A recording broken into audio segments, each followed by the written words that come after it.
10 দিনের 6 প্যাক চ্যালেঞ্জের প্রথম দিনে বুঝলাম রিয়েলিটি আসলে কতটা কঠিন। গতকাল চ্যাটজিপিটি যে এক্সারসাইজগুলো দিয়েছিল সেগুলোর মধ্যে 3টা এক্সারসাইজ আজকে করার চেষ্টা করলাম। প্রথমে ছিল বাইসাইকেল ক্রাঞ্চ 100টা করে 3 সেট, তারপর ছিল লাইন লেগ রেইজ এটা 20টা করে 3 সেট, তারপরে ছিল প্ল্যাঙ্ক নর্মাল প্ল্যাঙ্ক 1 মিনিট করে 3 সেট।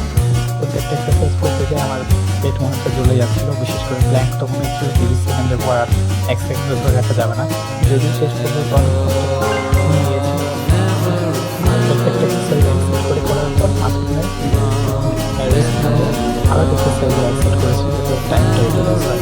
আমি চেষ্টা করছি আমার রুটিন বিল্ড করার, যাতে আমি মোটামুটি সপ্তাহে 30 মিনিট এক্সারসাইজ করে যদি সিক্সপ্যাকটা তৈরি হয় ইনশাআল্লাহ, তাহলে সেটা যেন ধরে রাখতে পারি। খুব ডায়েটটা মেইন ভূমিকা পালন করবে, যদিও কালকে থেকে কোরবানির ঈদ, দেখা যাক কী হয়।